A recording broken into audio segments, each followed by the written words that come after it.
This is Steve Harris from Iron Maiden and British Lion. You're listening to Andrew McCaskey from Scars and Guitars. G'day everybody, I hope you're well. Thank you very much for tuning in. This episode features a chat with one of extreme metal's godfathers. It's Max Cavalera. Now the catalyst for our chat is due to the Third World Trilogy Australian tour dates, where the Cavalera band will be playing the first three releases from Sepultura. I'm talking about Bestial Devastation, Morbid Visions, and Schizophrenia. They are touring across January. Okay, so I'll put a link to tickets and dates in the episode description. Throughout the chat, it was an opportunity to get to the bottom of some challenges and influences and Andreas' contribution to those early albums, same for Paulo Jr., and to discuss the relevance of Jairo, the guitarist that was in the band prior to Andreas. We also managed to talk about the early tape trading scene featuring legends like Chuck Schuldiner and Euronymous, who Max was in touch with in the mid-'80s. Plenty of other topics to boot, but why don't we dive into it and you can hear all about it. Here he is, Max Cavalera. There we go. We're back now. Yeah, I don't know what happened. I'm not good with this shit. No worries at all, brother. Yeah. All good. You can hear me loud and clear? Yeah. Yeah, perfect. Yeah. I was just asking if you and Mike Williams are good mates. Yeah, I mean, we never I knew of him before, and I never got to really hang out until this tour. Like on this tour, I got to hang out with him and Jimmy a little bit. It was cool. I actually, my son Igor is a huge fan of this style. You know, He likes a lot of the sludge stuff, and I Hate God is one of his favorite bands. So I knew they all like drink a little bit, so I bought them a liter of this Brazilian liquor called cachaça. No, it's like kerosene. Yeah, I gave them as a present. They killed them on the first night. It was done. I think it was in an hour. The bottle was gone. It was incredible. It was a great tour, man. It was really, really cool. Yeah, it was a fantastic bill. It's a sort of bill I'd like. I mean, I'm really grateful that you are coming down here. And, you know, there's always plenty of interest in the Cavalera clan in Australia. But, right. You know, a bill like that would be great to come down. But just talking about what you are bringing down, which is it's a bit of it's a triumvirate, isn't it? So it's Schizophrenia, Bestial Devastation, and Morbid Visions. That's what I understand you're coming down. So have you organised a set list around how you're going to structure things?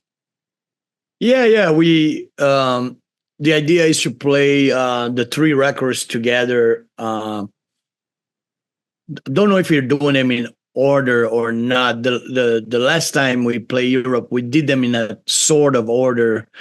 We might mix it up. What I like about it, to me, is because to me those three records are like the seeds of extreme music. Especially if you think about Bestial Devastation, it was released in a time where extreme music was just being born, you know, with stuff like Hellhammer and Venom and of course Slayer. And to be part of that, it was a magical time, that early era of creating all these crazy sounds that we made, and then we had the chance to re-record them, which was another amazing thing, to re-record them after all these years and be able to not just, I was like, bring them back from the dead. Like the songs were dead, we brought them back to life, like Nosferatu type shit, you know. You can hear the riffs now. You can actually hear the songs, and I think I fell in love with songs I didn't knew I loved them so much, like Mayhem and War and Funeral Rites and Necromancer. And on Schizophrenia, like pretty much the whole record, I love that album. It's so, that to me is the prototype death thrash record, you know? Um, that's like the idea of death metal, thrash metal together was born in this record for real, you know, like it's like great to be able to play those. So I'm really excited to bring that. There's a whole new generation of fans. A lot of young kids never got to see this play live, so they get to be part of that. So it's very nostalgic to me.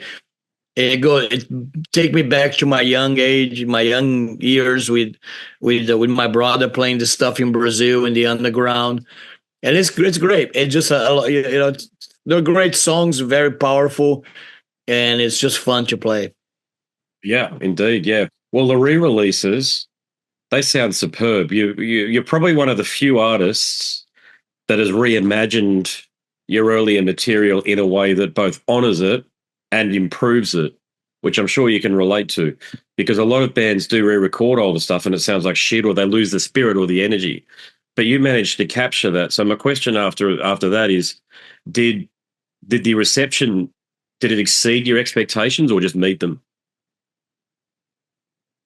Yeah, exceed our expectation, because you always kind of have this thing like, yeah, like I think some people they're gonna talk shit no matter what. But to my surprise, most of the reaction was like yours. It was like they were surprised of how did they do that. Like it sounds, it has the original spirit of the original recordings, just with a better sound. But it's not modern. It's not polished. It's not overproduced. And those things are the things that we did. Like we really took extra care to make sure. I didn't want to polish them. I didn't want to change the riffs, and I didn't want to lose the spirit of the original, that anger of the original. And I think that when I told my brothers, like, okay, we're gonna do this. If it's weird at any point, let's just scratch and don't do it.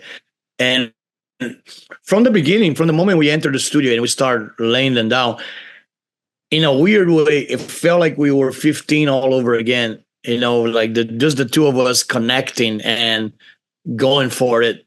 And I think somehow it worked, man. There's music is it's a strange magical thing that we don't really know how it does what it does. And for some reason, these re-recordings, they capture the spirit of the original, but improve, like you say, it's improved upon, where you can actually hear the riffs of the songs now. That on the original, they're muffled, they're buried into shitty production. Now you can actually hear the riff. Okay, this is the riff this is a great riff. I can't believe I couldn't hear this riff before. And that's, to me, that's really for a musician to be able to do that is great. And I love that we did that. I love that we took the risk. And I love that we've been rewarded with the reaction from the fans, which is amazing. Mm.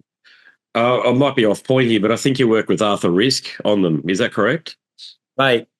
He's magnificent, isn't he? The sound that he's managing to pull from not just what you're doing there, but with other bands, he really understands what's going on. He reminds me of the Scott Burns, but for now. Does that make sense? Yeah. Arthur's a bit of wizard. I call him like wizard man. And I found out of him, of course, when my brother used him for a drum tech in America. And he came to work with Igor as a drum roadie. And he has just finished producing Power Trip, Nightmare Logic.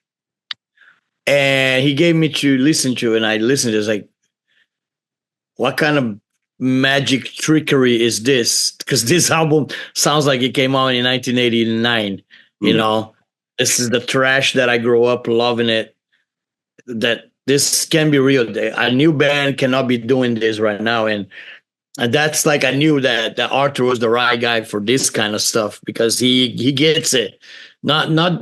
He's not just a fan. He knows the stuff, you know, he knows how to make them sound the right way, unpolished, dirty, aggressive. but they still sound good, man. I don't know how he does it, but yeah, it's really cool. I actually worked with Arthur on Soulfly on Totem, and that was a good experience. You know, I think a lot of people like that the Soulfly record. It was a bit of a death. I call it tribal trash kind of record. It was really a lot of really death thrash riffs combined with heavy percussion riffs, and altogether it was a really cool experience to work with him on Totem. And I really like the final result. It's kind of it's a really strange Soulfly record. I think not. I think a lot of people were not expecting me to come up with a record like that, but the people that heard it really liked it because of that, because it has a unique kind of vibe, and I think that's the Arthur collaboration that works really good. Hey, forgive my Australian vernacular here, but did you consider bringing in, is it Jairo, the original guitarist for Bestial Devastation? Right. So that idea is actually on the table. I think eventually at some point we're going to try to do that, because I think that really connects with the past in a stronger way than anything else. The lineup we have right now, I think is really, really cool, because we have, of course, me and Igor as the older guys that were there in the beginning. And you have my son and Travis. They are younger guys, kind of like a new generation. And they all love this stuff. They grow up with this stuff. So they bring all this new blood, new fire, new energy. So the combination of the wisdom of me and Igor with the new blood from the two young guys really creates a really powerful chemistry on the set. We have a really cool chemistry. But I am curious, how would it be to do with Jairo? I think it'd be really cool too. So maybe that's something for the future, Yeah, have you heard his band Headsport? I think it's called. They're going around now. Like I'll just check my mailbox, and I mean the most recent thing that I received was a while ago. I think now 2021, but he's actually, 2023 actually. So he's actually doing stuff. But have you heard his band? Yeah. It was funny. He called me when he made the band to get my blessing. So I was like, because he's gonna call it Troops of Doom, and he want to make sure that I was okay with it, and of course I was. I was like, of course you can use whatever you want, man. Those are there's bands called Creeping Death. There are bands called Trap Under Ice. There's Morbid Visions. Yeah. So. And yeah, it's cool. I love that he reconnected with his past. I think it's great. We always get along great with him. He's a great guy, a little bit older than us. He was always like the older uncle in the band kind of feeling. He was he was our age, but a little older than us, and he was more experienced than us. But yeah, I love that he's doing that, and let's see what happens in the future. But that's a great idea. We actually did one thing together for Igor YouTube channel. We did Antichrist together, the three of us playing. It was people fucking, yeah, they lost their shit. They really loved the thing. So it was cool. Yeah, fair enough. Yeah. So when I listen to Sadistic Execution, there's no way they could have come from anywhere else except for Western Sydney. I just know that sound. And my mate Jamie's band, Lord Chaos, that sounds like a Sydney band too, even though it's got the Norwegian black metal thing. Now, I don't know better. I know Volcano well, and of course I know the early Sepultura material. But in your view, is this music that could only have come from the conditions in Brazil? I think the way it sounds, yeah. I think like the atmosphere made us create that sound. I think that's like unique. If you were in America, it would not sound like that. And I think you got to think also in terms of. I mean, I think Igor is an extremely innovative drummer. He was trying to do the blast beat before the blast beat, like with his doing with the toms, and I think it's so cool that when we re-record him, he play exactly the same. He didn't go for the normal modern blast beat that people do. He did exactly how he did it back then, which was his own vision of the blast beat. That we actually used to call that the metralladora. That means the machine gun. You know, this is the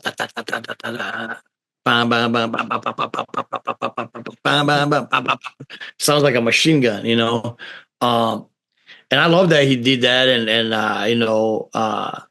created that and yeah, that era, that sound. That's what's so cool about these records. It was a movement. We were together with Volcano and Dorso and Mutilator and Sarcophago and Holocausto and The Mist. It was a whole scene. We had our own scene, kind of like the Tampa death metal scene or the Norwegian or the Swedish scene. It was a scene. It was a thing, it was cool. So yeah, I think that the time and place for that was perfect for that, for when that came out. So the jump from the earlier recording, so particularly Morbid Visions to Schizophrenia, is about as big as the jump from Kill 'Em All to Ride the Lightning, if you follow. And the question is, do you put that down to the arrival of Andreas? I think yes and no. And the way I say that is half of the record was already written before his arrival. So a lot of the, we were working with Jairo already in stuff like Rest in Pain and Septischizo. I believe Septischizo, the first original riff is Jairo's riff, which is a banger of a riff. It's a really cool riff. From the Past Comes the Storm, and but Andreas also, he brought more like on the solo side. He was better at lead guitar than Jairo, and also the acoustic stuff. We didn't have that before. But I think we were already going that way. That even musically, what we listen to, especially, you got to understand, in Sepultura, most of the time, me and Igor were always ahead of what was coming in terms of music. We were always listening to what we thought would be coming for the next thing for us to put on the songs, on the records. So perfect example is Chaos AD, is where we traded the trash of Arise through a slower groove of hardcore like Biohazard, Sick of It All, Cro-Mags, and we let that come in and filter throughout Chaos AD. And that's why Chaos AD is, to me, such an interesting record, because we managed to make a record that is still aggressive and heavy, but not as fast as Arise, a little bit slower, but with the same aggression, which is really cool. And me and Igor, we were already listening to a lot of trash from the beginning of the writings of Schizophrenia. Andreas just kind of helped make it more, mostly with the solos, so like the Randy Rhoads type solos and shit, a lot of the whammy bars and shit like that. But I think we're gonna go there anyway, even if Andreas wouldn't join it. We were already going that way. Maybe it would be a little bit less trashy, but it was going that way anyway. Hey, I think I've certainly spoken to Paulo about this, and he's acknowledged that he didn't actually play on these albums on the EP, but he's credited on them. So what's your view on his contribution? For example, did he write or did he give instructions for how you were supposed to play the bass, like note-wise? No, he froze, man. on all the occasions. We end up having to record ourselves.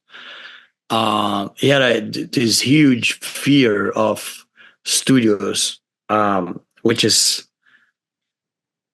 I don't know, maybe his personality or something, but you come to the studio and you just freeze and are not be able to record. And me and Andreas end up playing the bass on all the records except for Chaos AD is the first one that the producer actually sat down with him. Was like, I'm gonna record you. It's my mission in life. I'm gonna have you play the bass in the record. So he did that. But yeah, I mean, it's understandable. We're young, you're kids, and we didn't have that much money, and you cannot wait for him to spend days on a song when you only have 1 or 2 days to finish, especially the EP or Morbid Visions. The time was limited, man. There's no money, we got no money. We have to do it with this amount of time, so it was faster that me and Jairo and Andreas ended up playing bass on it, which was okay, no big deal. Yeah, I hear you. Out of the 3 earlier recordings of the 2 albums and the EP, which one do you think is the most significant? I think Morbid Visions. I think because Morbid Vision to me, it's a huge songwriting step further from Bestial Devastation. I think we end up managed to create real cool songs like Troops of Doom, War, Funeral Rites, Mayhem. Mayhem is a great song. But when you listen to the record, maybe because I was out of tune and I didn't knew that I had to tune my guitar, and Jairo left the studio and left me alone there, which is a huge mistake. He should have never left me alone with the guitars. And I end up recording. So my guitar is out of tune on the original. You can hear. And that's why I think a lot of the black metal guys really love Morbid Visions. Yeah. It is. There's a charm about it. There's definitely something cool about that. But to me, it was always like, I wish I could hear the riffs on some of these songs in a real recording. And to me, that's like when we re-recorded Morbid Visions, it was a moment of almost like revelation, like just the record just kind of came to life. Like, okay. And also made me realize how powerful these fucking songs are. And how cool that we were only 15 when we wrote them. We're kids, like barely teenagers, and we're writing some of this shit. Again, no structure. We're not following any kind of song structure. You're just doing you wing it, man. It's all by whatever, freestyle. A lot of it's freestyle, which is great. I love that kind of, there's a free feeling about these records that you cannot, almost like you can recreate them again, but you can re-record them, and I think Morbid Vision is the one that to me was more like a revelation on the re-recordings that came out really good. Hey, just thinking about with you and Igor growing up in the family home, what did your parents think of all of this? Well, it was only my mom in the house and my sister. My sister didn't really care. She liked Menudo. She was a Menudo fan, and so she didn't really care for any of this stuff. My mother, at first, she kind of rebelled against it. She would try to get us to stay in school, but once she knew we not giving up, we're gonna make music is gonna be our thing. This is what we do. She became a big fan of it, big supporter, and yeah, I mean, the sacrifice that she made is incredible. She'll cook for us and my friends, people who sleep in our house. It was like really, really cool shit that we wouldn't done it without that support. Mm. Being Brazilian, I think we would have in common. It's a bit like being a Australian Irish Catholic. You'd be Catholic as well, no doubt. Did faith play a role, any role at all, in the way you were, say, were you praying, and did you have that sort of envisioning process through that Catholic prism to try to make the band a success? Well, yeah, I mean, we of course really revolted against religious institution, especially, I mean, you see the cover of Bestial Devastation and Morbid Visions, like the big demon over the church. But I was brought up in a yeah, it was Catholic, but also Brazilian Candomblé, which is a spiritual African religion. And that's what makes it more different than anything else, because that's like combining with a lot of African saints and stuff like that. So it's really trippy. But yeah, I think the beginning, we were kind of like, especially where we were from, Belo Horizonte was a real religious town with a lot of churches. And we were in some religious schools where you have the nuns, the penguin nuns, hit you in the head with the ruler and making all these fucking rules. So we were all like, fuck all this, Plus we just lost our dad. So we were already in this rebellious mood to start with. Me and Igor we're pretty much saying fuck everything. We don't give a fuck, we just want to rebel against everything. And religion was just happened to be right there. So we went right after that, right from the start, Yeah, I hear you. Yeah. I think we all did as young fellas, didn't we? When you grow up Catholic, you tend to rebel against it at some point. But have you come around, and do you still have a Catholic faith at all? I kind of found my own faith type thing. I think I still get real angry about priests molesting kids and all this shit that goes on in the religious system, and also like the forcing of religion, trying to force religion on people, and what they did to the Indians, to the indigenous population, that kind of like mandatory religion, which happened in America and South America with the Jesuits. I have a big anger towards that. I don't like that at all. But I think more and more, like, I found myself to be more spiritual, and I don't know if that's necessarily religious, but spiritual is his own thing. I think you can be a spiritual person and not be a religious person. I believe you can have both. You can be spiritual and not religious at the same time.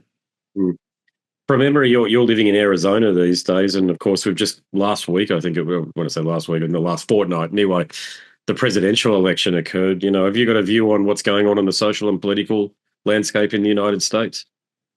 My view is the same as always has been. I mean, it's so corrupt, man.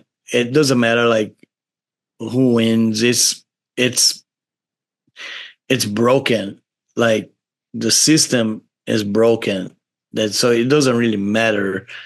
So I think it's like, I don't know.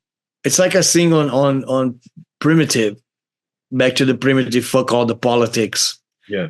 I'm not a person that really even like politics. And I'm just glad that the elections are over. So all these fucking signs and campaigns are over. Yeah. But yeah, I mean, it is kind of sucky here right now, because you have this very divided country where one side hates the other side, and it's very stupid. It's fucking stupid. Because none of them really give a shit about you. in the long run, they don't give a fuck about you. And you're fighting for them, and they don't give a fuck about you. So it's stupid, man. I don't know. Yeah. Well, you've been in the States almost, I think, as long as what you grew up in Brazil. Am I right in saying that at this point? Yeah, I've been here 30 years, 35 years. Yeah, it's over half your life. Yeah, my gosh, yeah. But you said something up top, and we have spoken about this in the past, but I think it's important to revisit it, and that's that. Extreme metal wasn't a thing when you started. You were one of the people that actually kicked off extreme metal, and I've been a bit of an evangelist on your behalf on that point because I do think that your name gets left out of those conversations when the decibels and all these magazines start talking to Jeff Becerra, who does engage in a bit of hubris, I think, about Possessed because they never described themselves as death metal back in the day. But from your perspective, you were in touch with all of these people that were there at the very beginning. I'm talking, I think Cam Lee was one, definitely Chuck Schuldiner, Jeff, mentioned Jeff already, but Euronymous was another one. And I just spoke to Necro Butcher yesterday about his relationship and about what, how he now views things all these years later after the murder. But what can you tell me about your relationship, even if you had one, with Euronymous?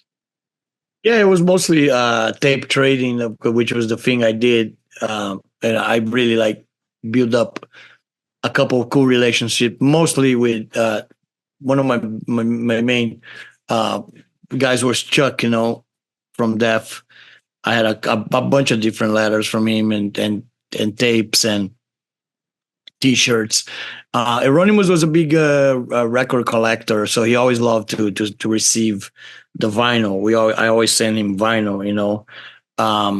That's why I end up with the record store and everything. But yeah, I think I don't mind. I know I was there, and I know, and I appreciate what people like you do. I think it's great. But we know you were there. We know that was the beginning of it, and it was great. And I have no, we don't need like magazines that have to say, oh yeah, they were there in the beginning. Like it doesn't bother me. Like we know we were there in the beginning, and it was cool, and it was a real movement. It was cool. You made your name independently, as I say, at the genesis of extreme metal, but then Sepultura and Soulfly were the darlings of Metal Hammer and Kerrang and these sorts of magazines as well. So you were part of the mainstream media. That's it. But these days, it's all about what I'm doing here. It's all about podcasting. So it's all been smashed to smithereens, as you appreciate. Do you feel as though the media landscape has changed for the better with all this independent podcasting, or do you prefer the legacy side of things? No, I think it's better. We have a lot of really cool podcasts. I actually like jumping some of them. Stuff like Trolls of Metal here in America, and like real underground shit that they actually don't even believe it that I contact them and I wanted to be on their podcast. But I did, and it was great. It was cool, and I love doing stuff like that. I think it's cool. It gives more platform to underground. People talk more about it. There's definitely a real level of passion for people that love this kind of music, and they have a platform to do it. And I think that's cool. That's awesome. I love that.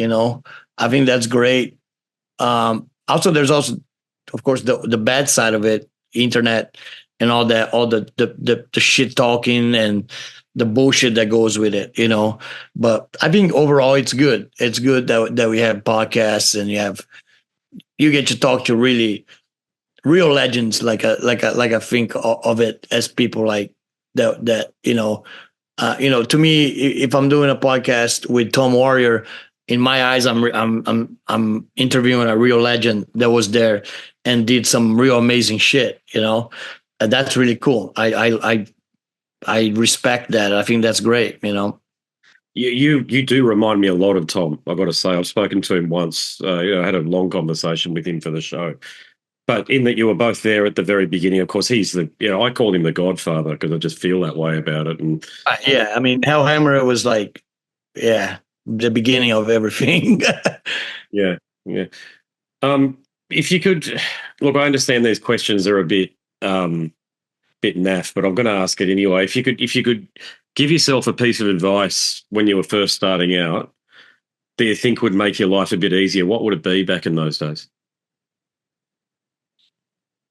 Not really, man. I think life is about making mistakes and living with regrets. Yeah, because I think you learn from them. You learn from mistakes and you learn from your regrets. And if you had a perfect life where nothing goes wrong, you'll be boring. You'll be really meaningless. So I say no. I say like I wouldn't do nothing really different. It's like a roller coaster. It goes up and down, but that's kind of what makes it fun. Also, you have to like struggle, and struggle is great. I love when you're struggling, you find out a lot about yourself, and that's good. It's good. Um, you know, you find out more about yourself when you're struggling than when you're successful. That's what I learned through the years. Yeah, very true. Yeah, good comment, that one there. Yeah. Hey, have I got time for a couple more questions? Is that okay? Or have you got to... I have one more guy already calling, but we got time for one more. Yeah. Okay. All right. Congratulations on your book. It was one of the better ones that I've read. And I know it came out about a decade ago or so. And I'm a writer, and I've been on the front foot with musicians to ensure that they do tell their tale, because we're all getting older and our memories fade, and sometimes people aren't around anymore to tell their story. But a lot has happened since you wrote that first book. Do you think there's a second volume in you? Yeah, I need to collect a couple more stories first. But yeah, I think it'd be great to do a second part of that. Eventually a little bit further down the road. I think also there's a lot of really cool tour stories, and I've been always thinking about this idea of a book of only tour stories. It'd be really cool too, because there's so many great tour stories. The other day I was reading an article that I think Revolver did an article about the Sepultura Ministry tour, and they interview everybody on it. And to me, that was cool to read all Jorgensen's point of view and Helmet's point of view of that tour that I didn't knew about it. And Al being a huge Sepultura fan, I didn't even knew that he was that massive of a Sepultura fan, that he kind of fought for us to be on that tour. Yeah, so maybe like a book of tour stories, and then eventually sometime later another chapter, another book of the other stuff that I did. But you need to collect stories more first, and that's what we're doing right now. Yeah, that's it. Well, thank you for keeping on touring and for ensuring that the legacy is intact in the way that you have. And I'll see you down here at the Tivoli in Brisbane on January 18th. It's on a Saturday night, so there you go. Look forward to it. Awesome. Hey, nice talking to you, brother. Take care, right? What a congenial fellow. I always look forward to the opportunity for a conversation with Max. I've had a bunch of them over the years. Now, that might be my fifth or sixth, but just in the YouTube era, it's the first one that I'll be posting to the platform. Always enjoyable. Plenty of things to talk about. One day we'll get to the bottom of the new metal thing and his take on that, and how he was able to pivot into that, and then he's certainly pivoted out of it these days. But as I say, always a very relevant and congenial conversation with someone who was there at the very beginning, the embryonic extreme metal genre. All right, that's it from me. My name is Andrew Mackay-Smith. I'm the host of Scars and Guitars. If you like what I do, please do go across to the website. That's how you can support me. Listening to the episodes is the main thing, but the website is, I've got a lot of content over there and some journalism-style articles that you might be interested in as well. There's a bit of a couple of pieces over there that if you're interested in Max, you would probably be interested in Metallica and Morbid Angel as well. And there's some nice journalism over there for you to have a bit of a read. I know reading isn't the done thing these days, but I'm as guilty as anybody else. I tend to get about a third of the way through a book and then give up because I get bored with it. But yeah, look, these are a bit more, they're less than 5,000 words, put it that way. So you could read them over half an hour or so, 45 minutes, if that's your thing. Anyway, I already said goodbye, so goodbye again, and I'll see you on the next one. Cheers.